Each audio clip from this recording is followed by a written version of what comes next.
বাংলাদেশে একজন সাধারণ নাগরিকের বিরুদ্ধে চাঁদাবাজির অভিযোগ উঠলে কি হয়? পুলিশ মামলা নিয়ে দোষীকে গ্রেফতার করে আদালতে হাজির করেন, কিন্তু যদি অভিযুক্ত হন একজন ক্ষমতাধর সংসদ সদস্যর ছেলে, তখন কি একই আইন কার্যকর থাকে? নারায়ণগঞ্জের সাম্প্রতিক একটি ঘটনা এখন ঠিক একই প্রশ্ন তুলছে। এমপির ছেলেকে পুলিশ ছাড়ল কোন আইনে?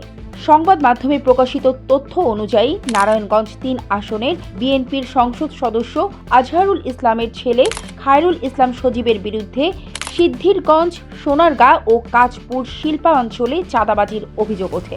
অভিযোগ ছিল বিভিন্ন কারখানা, জুট ব্যবসা এবং পণ্যবাহী ট্রাক থেকে অর্থ আদায় করা হতো। স্থানীয়দের দাবিকৃত অর্থ না পেলে পণ্য পরিবহনের বাধা দেওয়া হতো, যা সরাসরি শিল্প উৎপাদন ও সরবরাহ ব্যবস্থাকে প্রভাবিত করত। পরবর্তীতে তাকে আইন শৃঙ্খলা বাহিনী হেফাজতে নেয়। ডিবি কার্যালয়ে জিজ্ঞাসাবাদ করা হয়। এরপর মুচলেকা নিয়ে তাকে ছেড়ে দেওয়া হয়। পরে যুবদল থেকেও তাকে বহিষ্কার করে। চাঁদাবাজি বাংলাদেশের দণ্ডবিধি অনুযায়ী একটি আমলযোগ্য ফৌজদারি অপরাধ, অর্থাৎ পুলিশ অভিযোগ পেলে মামলা নিতে পারে এবং তদন্তের স্বার্থে গ্রেফতারও করতে পারে। কিন্তু একবার আনুষ্ঠানিক গ্রেফতার হলে ফৌজদারি কার্যবিধি অনুযায়ী ২৪ ঘন্টার মধ্যে অভিযুক্তকে আদালতে হাজির করা বাধ্যতামূলক। এরপর জামিন, রিমান্ড কিংবা আটক রাখার সিদ্ধান্ত নেওয়ার ক্ষমতা আদালতের। প্রশ্ন হলো, এই ঘটনায় সেই প্রক্রিয়া কতটা অনুসরণ করা হয়েছিল? যদি আনুষ্ঠানিক গ্রেফতারের পর মুচলেকা নিয়ে ছেড়ে দেওয়া হয়ে থাকে, তাহলে বিচারিক তদারকি কোথায়? আর যদি এটি শুধু জিজ্ঞাসাবাদ বা অনানুষ্ঠানিক আটক হয়ে থাকে, তাহলে প্রশ্ন থেকেই যায়, একটি গুরুতর ফৌজদারি অভিযোগ আদালতের নজরদারি ছাড়া প্রশাসনিকভাবে নিষ্পত্তি হলো কেন?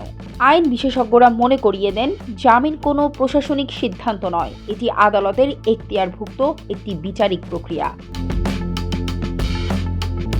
বাংলাদেশের সুপ্রিম কোর্টের বিভিন্ন রায়ে বলা হয়েছে, বিচারিক নিয়ন্ত্রণ ছাড়া দীর্ঘ বা অনির্ধারিত হেফাজত কিংবা প্রশাসনিক মুক্তি দেওয়া ক্ষমতার স্বেচ্ছাচারী প্রয়োগ হিসেবে বিবেচিত হতে পারে।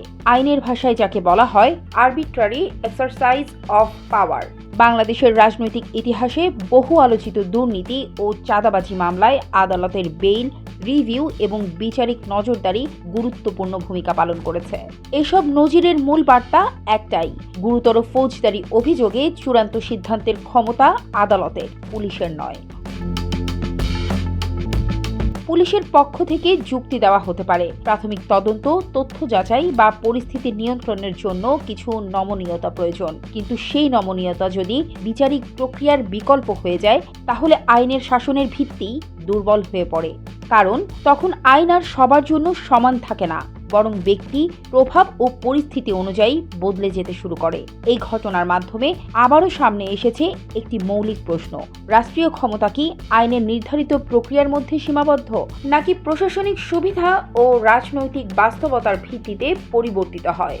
অভিযোগ প্রমাণের আগে কাউকে অপরাধী বলা যায় না, কিন্তু একইভাবে আইনের প্রক্রিয়া এড়িয়ে কোনো সমঝোতামূলক মুক্তি ও আইনের শাসনের বিকল্প হতে পারে না।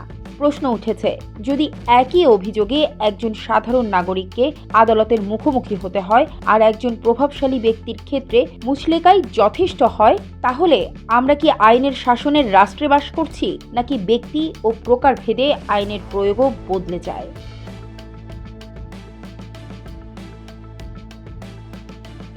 Citizen voice news desk.